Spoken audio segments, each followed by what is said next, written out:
susunod na programa ay rated G. Ito ay pwede sa lahat ng manonood.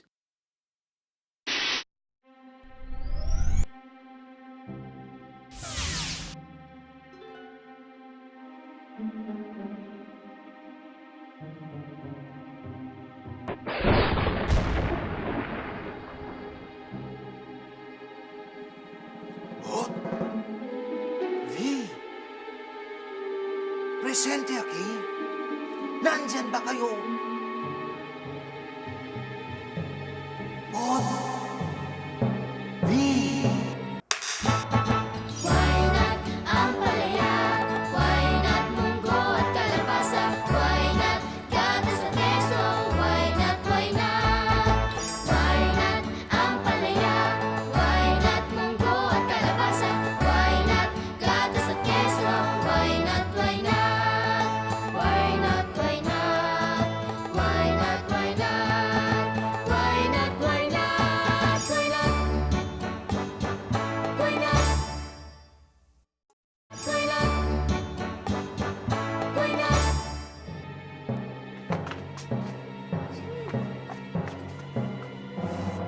Ginoong Cortez! Nagbalik kayo! Si! Naalala niyo pa ako? Paano po namin kayo makakalimutan? Nakikipag-agawan po kayo ng kamatis kay Machuete. Si! Konti lang. Ginoong Cortez, ba't po kayo nagbalik?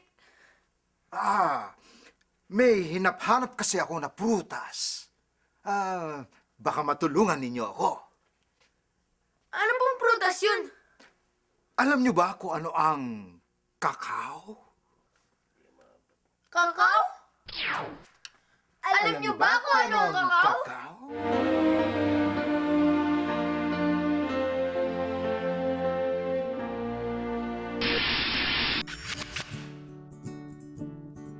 Kakao ay isang uri ng prutas. Isa siyang tsokolate na mapait.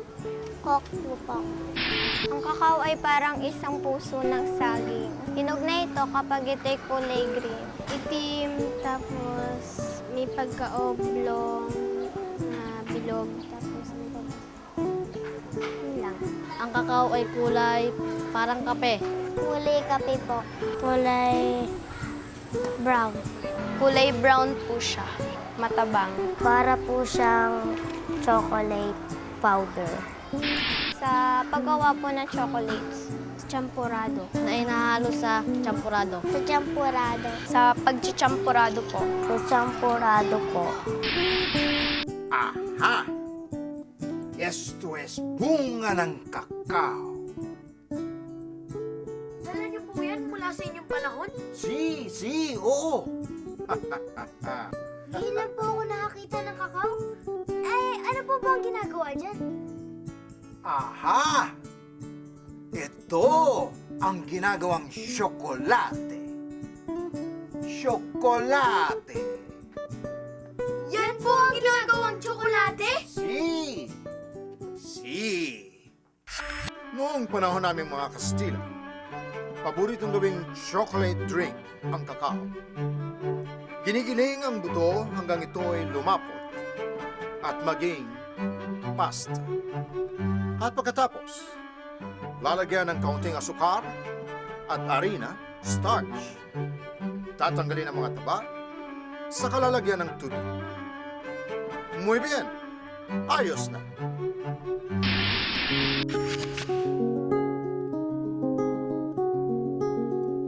Black chocolate po. Ice cream. Hot chocolate. Chocolate syrup po. Kasi po ito'y matamis. Kasi matamis ito. Kasi matamis siya. Dahil siya'y matamis. Kasi po matamis. Matamis. Matamis po. Matamis po. Sa kakao po. Sa asukal. Sa asukal. Sa sugar po. Sa factory po.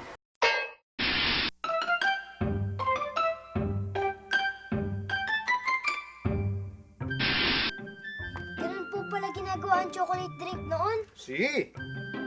Ginigiling ang buto ng kakao, tapos nilalagyan ng sugar at starch. Ang galing niyo po, Ginoong Cortez! Muy bien, muy bien.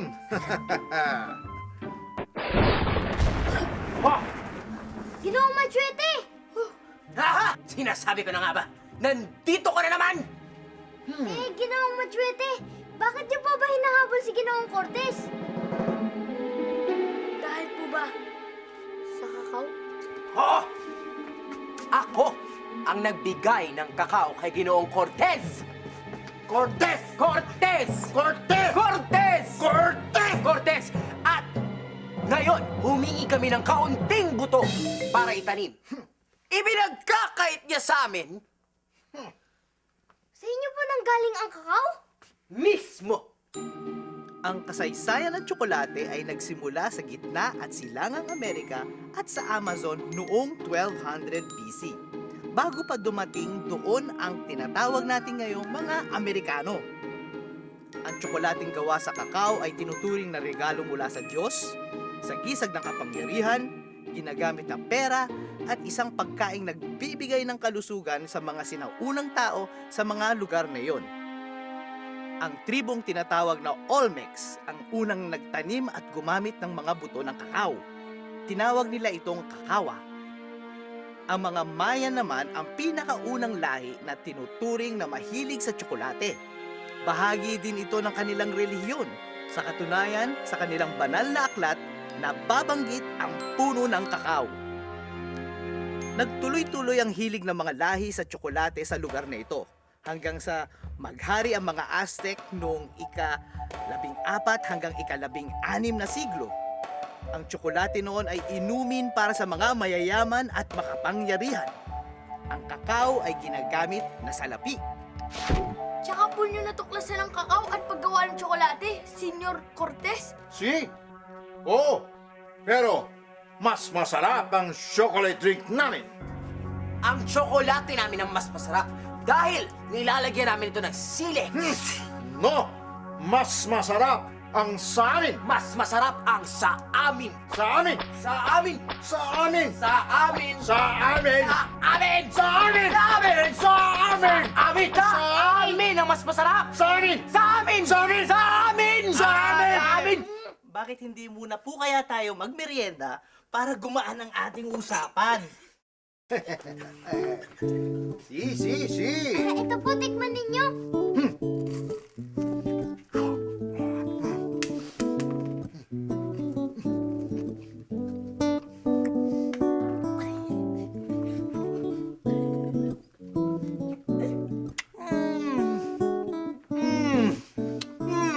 Mucho gusto.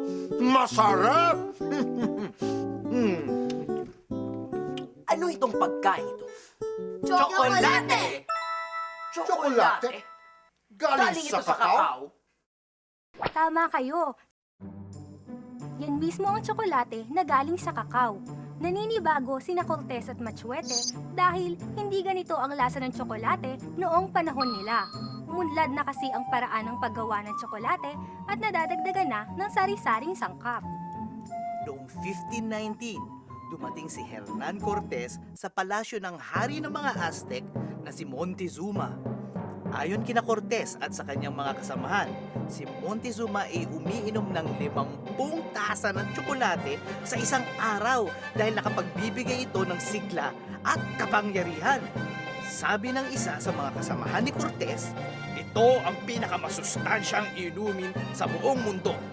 Ang umiinom nito ay nakakapaglakad ng kahit gaano kalayo, kahit hindi siya kumain. Sa ulat mismo ni Cortez sa hari ng Espanya, sabi niya, Kapag uminom kayo ng tsokolate, hindi ka mapapagod at lalong hindi ka manghihina. kaya't nang dinala nila ang kakao sa Espanya, ay sinikreto nila ito sa mga karatig bansa sa Europa. Bakit po ba tinuturing na health at medicinal drink ang tsokolate noong unang panahon? Ang tsokolate kasi ay mayroong caffeine, bagamat mas kaunti kaysa sa kape na nagbibigay ng sigla at enerhiya. Kapag kumain ka ng tsokolate, para kang nagigising kapag ikaw ay inaantok. Kaya parang lumalakas sa mga kawal na Espanyol kapag umiinom ng chocolate. Tama din yon, Pero marami pang taglay na sustansya ang kakao. Meron itong fats pero hindi ito nakapagpapataas ng kolesterol. Katulad ng taglay na carbohydrates ng kakao, nagbibigay ito ng enerhiya. Ang kakao ay mayroon ding essential minerals tulad ng magnesium, calcium, iron, zinc, copper, potassium, and manganese. Meron din itong vitamin A, B1, B2, B3, C, E, at pantothenic acid.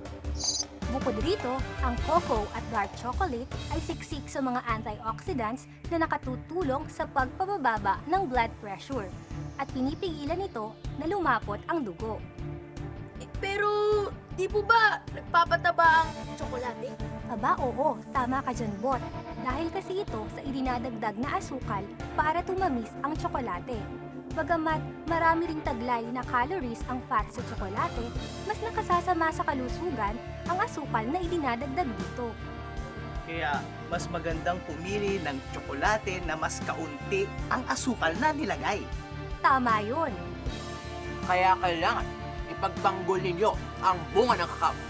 Tunay itong may kapangyarihan. Ipagtatanggol ko ito. Laban sa'yo, Matsuete. Kaya, huwag na po kayo mag-away sa tsokolate at sa kakao, Ginoong Cortez at Ginoong Matsuete. Por qué? Opo, marami po niyan dito eh. Marami?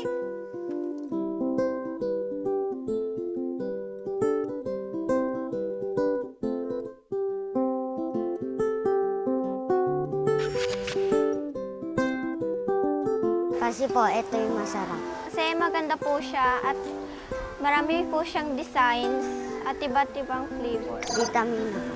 Meron po kasing ibang chocolates kung merong vitamin A. Wala po. Wala po. Chicheria. Cakes po. Ice cream. Cake. Ice cream. Masaya. Dahil nakakain ako ng chocolate na masarap. Masaya po. Wala po. Nakaumay po. Masaya. Masaya po. Nasakit po ang ipad. Bagamat uso na ang tsokolate magmula pa noong panahon ng mga Aztec, inumin ito at hindi tulad ng chocolate bars na nakikita natin ngayon. Ang paggawa ng chocolate bars ay nagsimula ng mapahusay ang teknolohiya sa paghihiwalay ng fats sa kakao at cocoa butter at paggiling ng cacao seeds para magawang chocolate powder. Ang nakaimbento nito noong 1815 ay si Conrad van Houten. Dahil pwede na ngayong maibenta sa anyong pulbos ang tsokolate, marami nang nakapag-eksperimento ng iba't ibang paraan para makagawa ng chocolate bars. Tulad ni Joseph Fry na nakaisip paghaluin ng chocolate powder at cocoa butter para mas madaling kortehin ang chocolate. Si Rudolf Lindt na nakaimbento rin ng makina para maging mas makinis at mas makintab ang chocolate bars. At nang matuklasan ni Henry Nestle ang paraan para makagawa ng powdered milk, sumunod na ang paggawa ng milk chocolate. Hanggang ngayon, ginagamit ang mga teknolohiyang inimbento nila para mas marami tayong klase ng chocolate at mas mura pa. Salamat, Bot, V, Edward sa merienda. Nakakamangha talaga ang ginawa ng mga tao sa kakao. Oo nga. Si, maraming produkto ang may tsokolate. Iba-iba ang kulay. May puti. May kaunting puti. May kayumangi. At may maitim na kayumangi. At iba-iba pa pong chocolate drinks. Opo. Pero, dapat, kahit masustansya at masarap ang tsokolate, laging tatandaan, Oo nga, huwag masyado kumain ng tsokolate dahil makakasama ito dahil sa asukal at fats na nilagay dito. Paunti-unti lang, dagdag sa sari-saring masusustansyang pagkain Na kailangan nating kainin araw-araw. O paano? Bot, V, Edward, Cortez. Cortez! Cortez! Cortez! O sige na, Cortez! O kakao! O kakao! Mahal ko ang kakao. Mwah! Paalam sa inyo. Adios! Siguro tatabi muna ako dahil nung ginawa niyo ito dati, sinama niyo ako doon sa...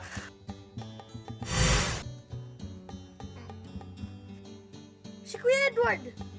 Kawawa naman siya.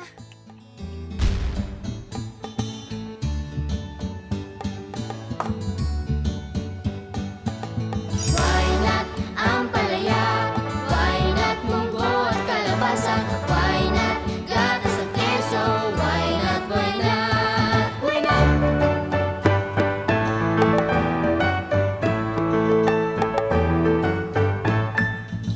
Kanin, mais, at kamote. Isda, itlog, tokwat, pinya. Saging, mangga, at marami pang iba. Pagkaing masustansya, pagkaing masustansya. Sari-saring mga pagkain, handog sa atin ng mundo. Masustansya at kumpleto, ito ang sikreto. Ito ang sikreto. Why not ampalaya? Why not munggo at kalabasa? Why not gatas at keso? Why not, why not? Why not ampalaya? Ugaliing mag-healthy lifestyle araw-araw, mag-exercise, umiwas sa mga bisyo tulad ng alak at sigarilyo, at kumain ng masusustansya para makaiwas sa mga sakit tulad ng cancer, diabetes at iba pa. Wastong nutrisyon, alamin, gawin at palaganapin.